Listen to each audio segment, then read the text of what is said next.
নমস্কার, আমার একটি নতুন ভিডিওতে আপনাদের অনেক অনেক স্বাগত জানাই।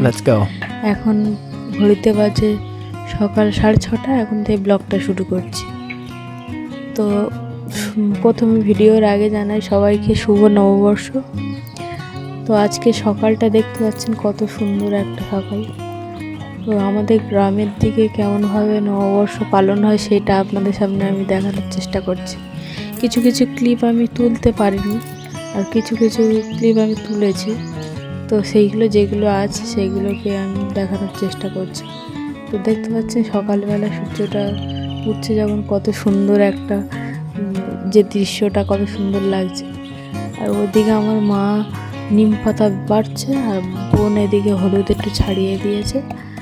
তো সেগুলো বাটা হবে, সবাই মাখা হবে। এটা সব জায়গায় রীতি কি আমি জানি না, তবে আমাদের এই দিকটা গ্রামের দিকটায় বেশিরভাগ আমি দেখেছি হলুদ নিম পাতা বাটি সকালে বেটে সবাইকে দেয়, পায়ে দিয়ে প্রণাম করে, সবার গালে ছুঁয়ে দেয়, সবাই মেখে স্নান করে। তো আমাদের এদিকে এইটা রীতি, সবার আবার অন্য অন্য রীতি করে। তো এদিকে আমাদের গাছে একটা ছোট্ট গাছে আম ধরেছে। এটা কিন্তু কলমের গাছ নয়, সবাই ভাববে যে কলমের গাছ, হয়তো ওই জন্য আম ধরেছে ছোট গাছে। না, এটা এমনি আঠি হয়ে গাছটা হয়েছে। তাও এরকম ছোট্ট গাছে আম হয়েছে, খুব ভালো লাগছিল দেখতে, তাই দেখাচ্ছিলাম, আপনাদের সাথে শেয়ার করলাম। তো কেমন লাগছে অবশ্যই বলবেন। ভালো লাগছে, অনেকগুলো আম হয়েছিল, আর অনেকগুলো আম পড়েও গেছে, দেখতে ভালো লাগছিল, বেশ বড় বড় হয়েছে। আর এদিকে এটা আমাদের গোয়ালঘরটা ভালো করে পরিষ্কার করে গোবর দেওয়া হয়েছে, কারণ এখানে হবে যে ঠাকুরকে ক্ষীর দেওয়া হবে, গোয়ালেতে ক্ষীর করে সেইটা করে, আর ভগবানকে মানিক পীরের প্রসাদ বলে ওটা, মানিক পীরকে পুজো দেওয়া হবে। তো গরুর যে দেবতা মানিক পীর, সে মানিক পীরকে দেওয়া হবে। সেটা ক্লিপটা আমি তুলতে পারিনি, কেমন করে জাল দেওয়া হয়, তাহলে আপনাদের দেখাতাম। এদিকে গাছে দেওয়া আছে ঘুঁটে, যে গরুগুলো যে গোবরগুলো হয় ওগুলো নিয়ে সবাই ঘুঁটে দেয়, ওই ঘুঁটে দিয়ে রান্না বান্না সব কিছু হয়। তো ওই সাইডে ঘুঁটে দেওয়া হয়েছে, আর এদিকে এই গোয়াল ঘর ভালো করে পরিষ্কার করে দেওয়া হয়েছে। তো সবাই ভোর উঠে গেছে, উঠে গিয়ে কাজকর্ম চলছে। ওই দিনে একটু ব্যস্ততার জীবন, সবাই একটু ব্যস্ত থাকে। আর এদিকে দেওয়া হচ্ছে খড় জেলে জমিতে দেওয়া হবে, বাড়িতে যে বাস্তু বাড়িতে থাকো সেখানে দেওয়া হবে। জানি না এটা কিসের নিয়ম, তবে এটা দিতে হয়, সারা জীবন আমি দেখে আসছি। বাড়িতে এরকম আগুন জ্বেলে দেয় খড় দিয়ে, আর জমিতেও দিয়ে আসে। আর সারা উঠোন ভালো করে গোবর দেওয়া হয়েছে, মা দিয়েছে, প্রতি বছরই হয়। সব বাড়ি ঘর পরিষ্কার করা, উঠোনে গোবর দেওয়া, যেহেতু আমাদের মাটির উঠোন। তো গ্রামের দিকে দেখেছি এরকম রীতি এখন চলে আসছে, জানি না শহরের দিকে কেমন রীতিনীতি, তবে আমাদের এদিকে তো খুবই আনন্দ করি আমরা, খুব কোথায় কেমন আনন্দ, কেমন কিভাবে সবাই কাটায়, সবাই নিশ্চয়ই ভালোই কাটায়, কিন্তু আমাদের মনে হয় আমাদের মতো করে আমরা ভালো করে কাটাই। আবার গাছ ছোট্ট ছোট্ট লেবু হয়ে আছে, ওগুলো একদম ছোট্ট, এখন তোলার মতো নয়। যখন তোলা হবে তখন আবার জল টল করে খাওয়াবে গরমের সময়। আর তবে লেবু অনেকগুলো হয়, কলমের গাছ তো অনেক লেবু হয়। মা এদিকে হলুদ এই যে নিম পাতাগুলো ওইগুলো বাটছিল, অনেকক্ষণ সময় লাগছিল। শিলনোড়া তো আমাদের বাড়িতে মিক্সার গ্রাইন্ডার নেই, সে এখনও শিলনোড়াতে বাটনা বেটে রান্না বান্না করা হয়।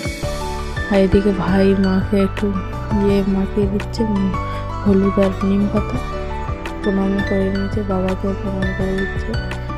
আর এই ও আবার বলছিল কেমন লাগছে বাবা হলুদ মাখিয়ে, এদিকে দিদাকেও প্রণাম করে দিচ্ছে।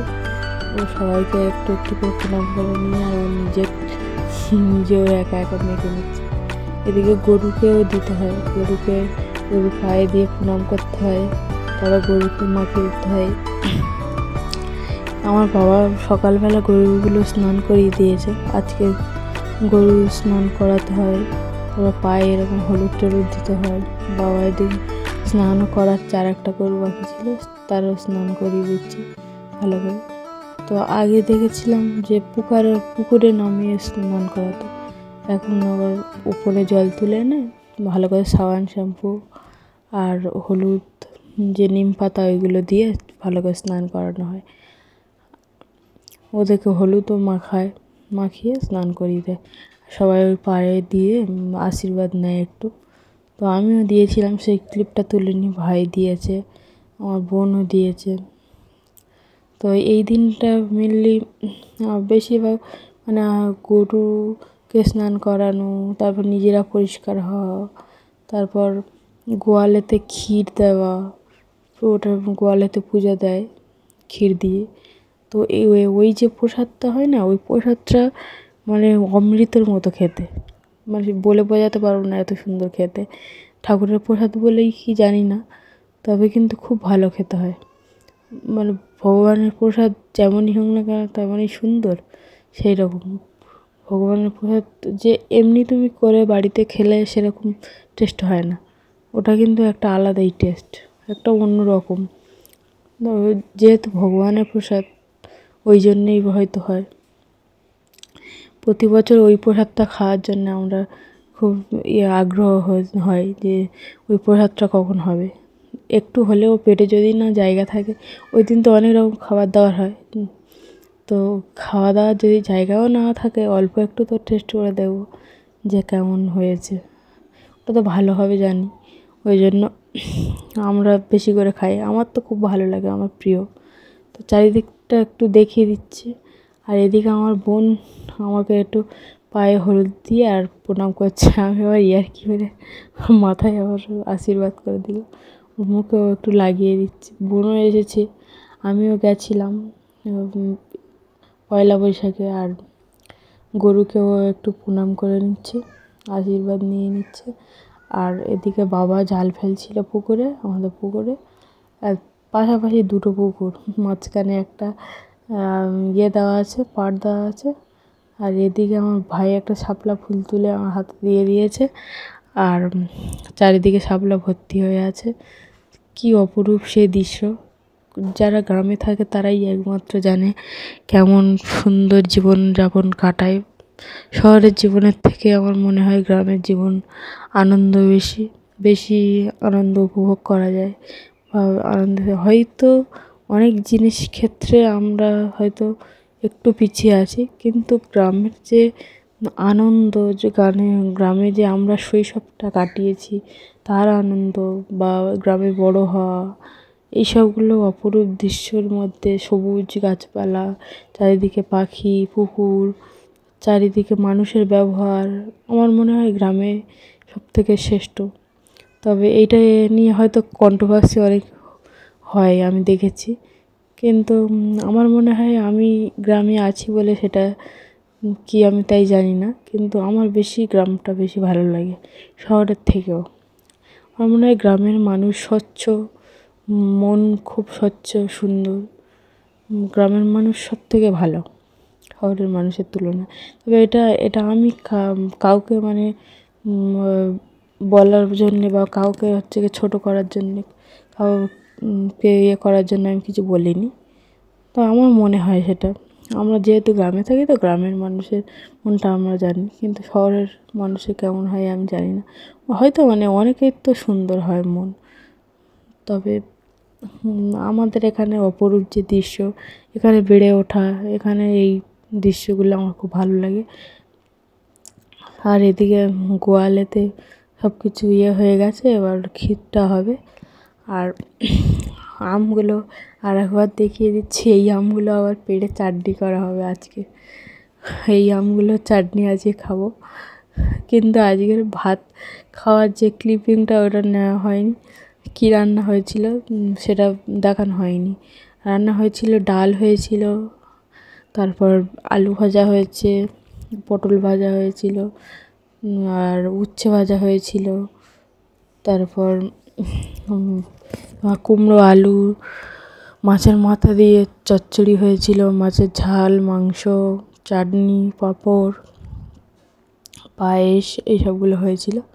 আর আমিও এদিকে হলুদ নিয়ে আমার ঠাম্মিকে একটু প্রণাম করে আশীর্বাদ নিয়ে নিচ্ছিলাম। ঠাম্মি এদিকে চারিদিকে সবজি নিয়ে বসেছে, এইগুলো সব রান্না হবে দেখতেই পাচ্ছ।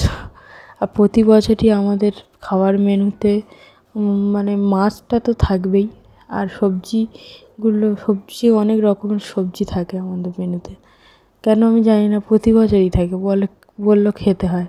আর মেনলি হচ্ছে কি উচ্ছে বা তিতো কোনো জিনিস সেটা খেতেই হয় নাকি, সেটা সবাই খায় কি জানি না, তবে আমাদের বাড়িতে এইটার রীতিটা মেনে আসছে যে তেতো খেতে হয়।